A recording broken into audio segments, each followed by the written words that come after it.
Alright guys, welcome back to F1 News. Big developments in the last 24 hours in terms of the changes to the F1 regulations going into 2026. It's the biggest change that we are ever going to see in the most recent years of Formula 1. The engines are changing massively, the aerodynamic regulations are changing massively as well, but the key question is who is going to come out on top, especially from the engine side. The aero regs, as we understand, are very prescriptive. The theory therefore is the engine is going to make the big difference, and they are rather complicated going into 2026. The latest theory goes that Mercedes are possibly going to start the year with the strongest engine yet again, potentially similar to what happened way back in 2014. Is this good news for Mercedes, McLaren, and of course Williams as well? And what does it mean for the likes of Aston Martin moving away from Mercedes, and the same with Lewis Hamilton going over to Ferrari power? Very much into your thoughts in the comments below. Hit the like button if you enjoy. Subscribe if you're new as always. First of all, yesterday I talked about the rookie sprint race, or the whatever is going on, this rookie race that was rumoured to be happening after Abu Dhabi this year, and Helmut Marko literally said, oh yeah, Ayumu Iwasa, Isaac Hadjar, we're putting them in the cars for this rookie race, which had not been confirmed,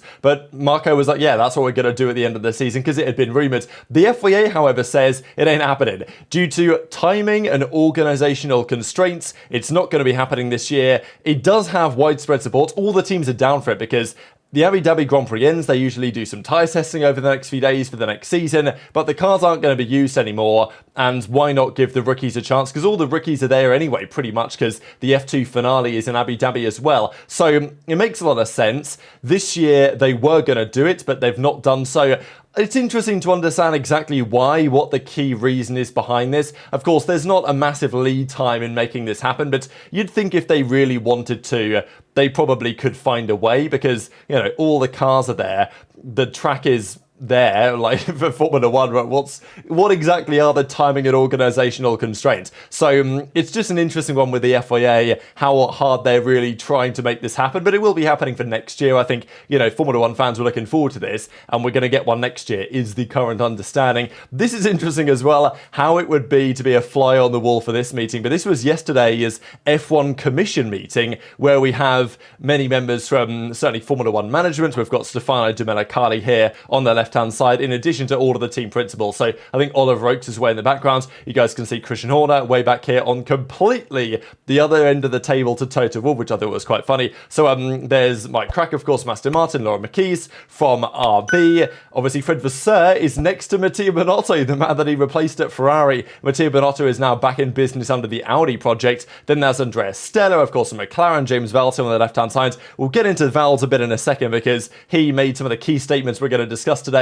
on that Mercedes power unit, Komatsu, Toto, etc, etc. You guys know how it is, but would have been very interesting to hear what they were talking about. Speaking of like F1, the FIA, Formula 1 management, like this guy, he's at it again. I can't believe like if Mohammed Ben Sulayem's actually a real person, but he is, and he's talking about it. And I mean, let's just dive into this. He had a complete crash out to the media, to be honest. Like he did an interview with Autosport where he was just losing the plot basically, and this was the highlight, I suppose, of it, where he says, I see Max had his share of mistreatment, but let's talk about me. And it's funny, right? Because, you know, it doesn't that sum him up in some respects? Like, the FIA is a governing body. It shouldn't be about one individual. It shouldn't be about the, you know, the CEO, the president, the guy in charge over there. But no, as he says, let's talk about me. If you look at the British media, what they did to me, for God's sake, they convicted me, he says. So he goes on to say more and says, I respect Max because I'm a driver. I was a champion and I respect winners and champions. I see he had his share of mistreatment,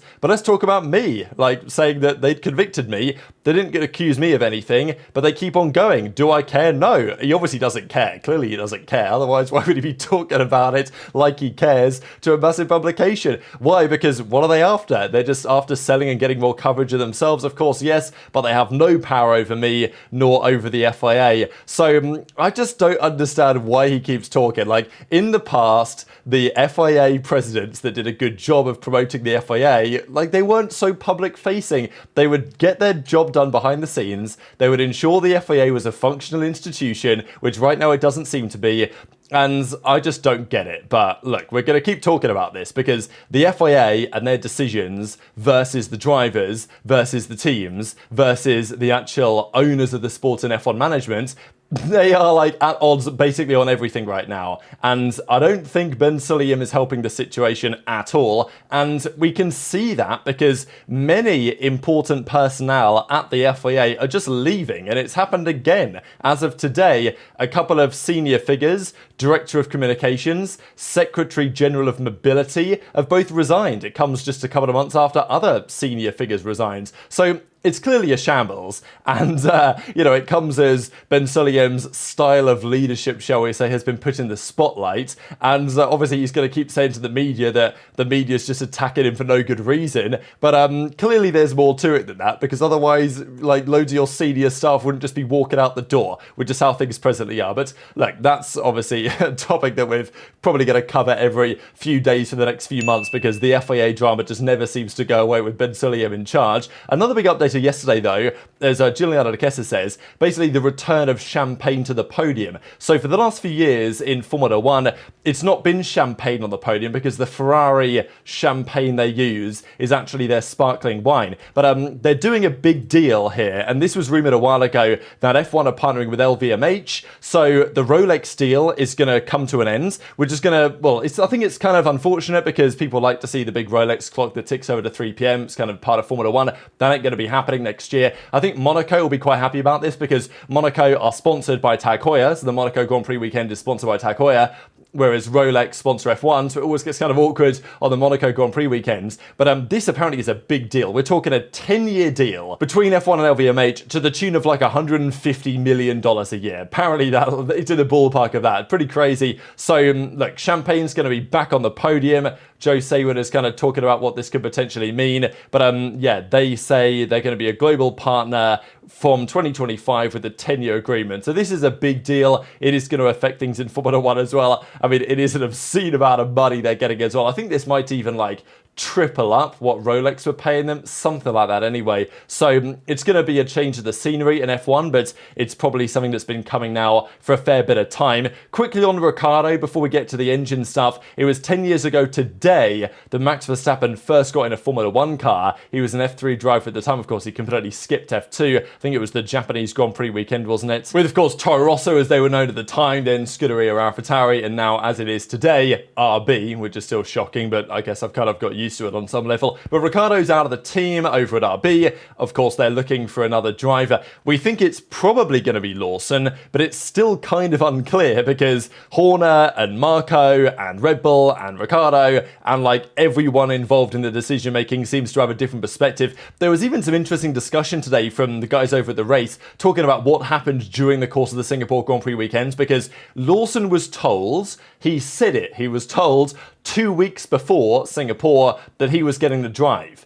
Ricciardo didn't seem aware, and it seems like Ricciardo found out during the weekend. That was the read from those that were there in the paddock, is that, you know, yes, the paddock had a general feeling that that was Ricciardo's last race. And yes, there was speculation, and even Ricciardo knew that going into the race weekends, you know, a decision was going to be made soon, but his feeling apparently was that was going to be for next year. But as the weekend unfolded and the media started to keep pushing this narrative that Ricciardo actually might well be dropped after this race, it seems like Ricciardo was finding out about it himself. Like, that is the latest rumour anyway, that Ricciardo actually didn't know for sure that he was gone after Singapore, but he put 2 and 2 together during the course of the weekends because they apparently hadn't told him, despite having told Lawson, which is very confusing, especially given like everything maybe Ricciardo has done for that organisation for Red Bull over his time at that team. And then I think Ricciardo came to the realization that, well, they're not going to announce this if, you know, I've got to treat this like my final race weekend if I want any sort of a send-off. And so Ricciardo was able to kind of control the narrative from then on, and it worked well for him. But it didn't work well for Red Bull. So that aside, Christian Horner's still talking about Danny Rick and bringing him back, either to the Red Bull seat, can you believe it, or at least in some capacity at Red Bull Racing family in general. We think it's probably going to be Lawson alongside Yuki, but it does depend on whether Lawson delivers, because if he does, really outperform Yuki in the final 6 rounds of the season, he probably gets Perez's seat at Red Bull next year, which would be impressive. I don't think he's going to outperform Tsunoda. I think Yuki is maybe still better than Red Bull think he is. I don't know. I rate Lawson. We'll see how he gets on. We saw what he did last year against Yuki when Ricciardo was injured, and he did pretty well, but wasn't, beating him really by any means at all. Tsunoda had the advantage in terms of overall stats in the few races they spent together. But if Lawson does get the Red Bull drive, they're not going to put Perez down to RB. It makes no sense. They would bring up, Hadjar or someone else like that is a possibility. But as I say, Christian Horner is still keen to keep Ricciardo on board. Like, he still wants to keep Ricciardo as part of the Red Bull family. I know that there's lots of responses to this saying, like, Ricciardo should just tell him to get lost, basically, and go do his own thing. Ricciardo's made enough money, right? Does he need to be part of the Red Bull family? I mean, he can be, and it might be nice. But I know that many people are looking at the way this has been handled and saying, I hope Ricciardo just does his own thing and, doesn't say, all right, Christian, like, I'll take the bag or whatever, right? And it just doesn't feel right on some levels. But of course, the other argument is, was Ricciardo good enough? Arguably not over the last few years. I think definitely the argument is that in this generation of cars, the strengths that Ricciardo had as a driver are not, basically they're exacerbated on the weaknesses perspective with the way that these sluggish, heavy cars handle, certainly since the start of ground effect. And even that was true with the McLaren of the last couple of years of the previous set of regulations,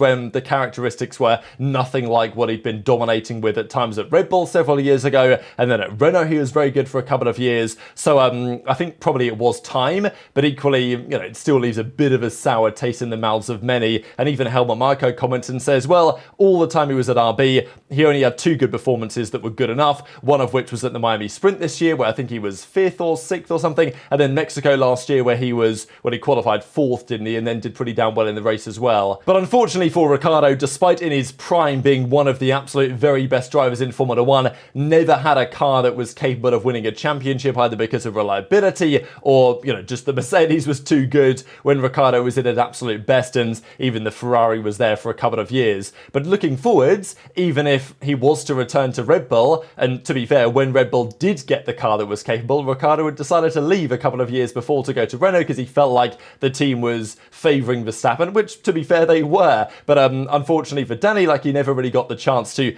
be a championship contender in a championship contending car. And even if he was to return to Red Bull now, hypothetically, the same thing might occur where the car isn't as good as it once was. And especially looking forward to 2026, that is one of the major questions, because we know that Red Bull are making their own engines now, Red Bull powertrains. Sure, they're going to have learned a bit from working with Honda over the last few years. They're partnering with Ford, but there isn't really, in the general F1 paddock, that much optimism that Red Bull are going to come out the gates with the fastest engine. The teams that are expected to are not exactly Red Bull powertrains, and I'm sure that Max Verstappen will be thinking about that to some degree. So Aston Martin, they have abandoned Mercedes engines because they don't want to be a customer team. They feel like having, control of their own destiny, or whatever as it were, that is the recipe for success, and that's what they're going to do, partnering as a works project with Honda. Of course, Adrian Newey only joins the team in March next year, so they've got several months where they have to effectively prove on some level to Adrian Newey that they are actually a competent team before he joins, because right now it doesn't necessarily seem that is so much the case. But as I said at the start of the video, there's a general feeling that the aero regs going into 2026 are going to be the most prescriptive we have ever seen. The document that defines how you have to design your cars is probably going to be the longest ever.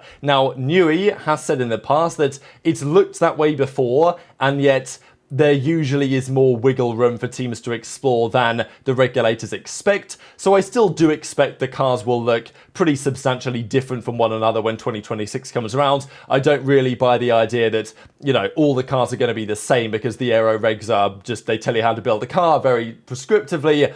Usually, people have said that in the past, and it's never quite worked out exactly like that. But nonetheless, the engines will be critical, especially because they're now 50% hybrid, 50% ICE. That's going to be a big challenge for many, especially given all the changes in the aero regulations that therefore compensate for the way the engines have to run. So as a result of that, in 2026, the pre-season test will not be like a 3-day, 4-day Bahrain test. It will be a 3-day test, and then 3 of those tests. So 9 days of practice there will be, in the 2026 season due to the challenges presented. I'm sure there are going to be lots of exploding power units during the course of those couple of days because it's going to be a serious challenge to get this right. Who's going to get it right? Who's going to have a powerful engine that's also reliable? That is a question, and it's a challenging one, and it's something that Renault, I mean, look, Renault are an interesting team in the sense that they've been able to have at times in their Formula One careers, I mean, we're talking like 2005, 2006, very strong engine, very reliable engine, world championship winning engine. Then they've had some terrible times, especially with Red Bull. And the last couple of years have been bad as well with Alpine. But the rumour was, according to Julian Cerasoli today, I think this is a Brazilian publication, but they were talking about the fact that apparently Renault's engine for 2026 was quite promising. The engine department, they've just shut down and decided to buy Mercedes engines because Renault have flip-flopped over the last 20 years in terms of having good engine, terrible engine, back to a good engine again or whatever, right? They've kind of been here or thereabouts basically. And apparently, that's the rumours anyway, that Renault were building something pretty good. Like they actually were on top of things and they were going to put together at least a solid engine. Now, you never really know until it hits the track, obviously, but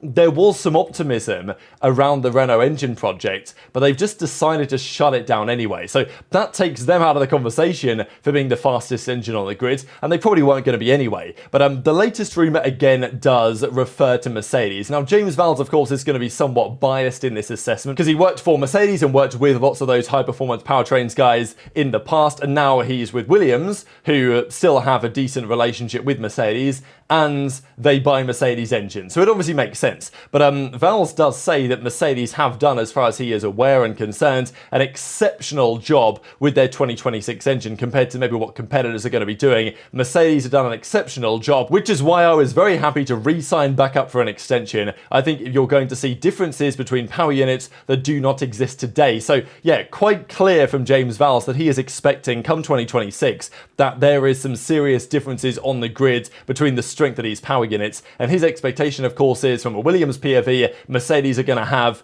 probably the strongest, if not joint strongest when it comes around. And it is going to be important in terms of the championship, right? Because we know that Honda, they're making the Aston engines. That should be, you know, a top quality engine. And Ferrari will always produce a powerful engine. Whether it's reliable is always a matter for debate, right? So I think the first year in 2026 will be determined on some level by power and reliability of the engines. I think it's going to be a crucial factor that determines the championship win. There are going to be mechanical engine-related DNFs back on the menu in 2026, and we've not seen for a long time, really, because the turbo hybrid engine era has just been around so long.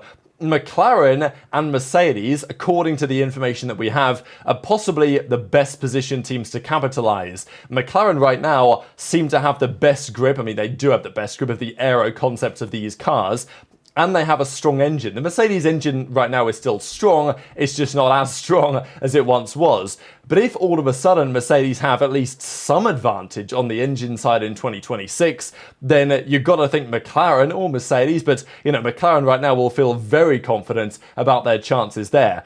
Lewis Hamilton might, you know, be questioning whether this was the right choice just because, you know, Mercedes are always going to make likely a good engine. Ferrari, it will be fast, but as I say, will it be that reliable? So I think Hamilton has to hope for his championship ambitions in 2026 that Ferrari get that right, because there's been talk about it. There's always talk about the Ferrari power units, like the Honda power units, but most of the discussion on the 2026 engines over the last few months has always been Mercedes related, and I don't think that should come as a massive surprise. So very much interested your thoughts in the comments below. Just one final thing for you guys, thought was kind of interesting. Franco Colapinto has done rather well since he's joined Formula One, as we are very well aware of. The first Argentinian driver on the grid in a very long time indeed. And rumour has it that Argentina is looking to potentially run a home Formula One race. So because Colapinto's on the grid, and he might not be for long, as in he's going to go next season because Sainz is coming in, but there is talk about maybe Colapinto to Sauber, or maybe in a year or two he gets back on the grid. I don't know. But Argentina, because of Colapinto's rise and his success and the absolutely immense fan base he already has from that country, and understandably because, you know, very passionate motorsport country that hasn't had a Formula One driver in a long time, they are looking for, you know, Colapinto to come into a home race potentially in Argentina in the near future. So very much interested in your thoughts on all of this stuff in the comment section below. Hit the like button if you enjoyed, subscribe if you're new, take care, and I'll see you next time.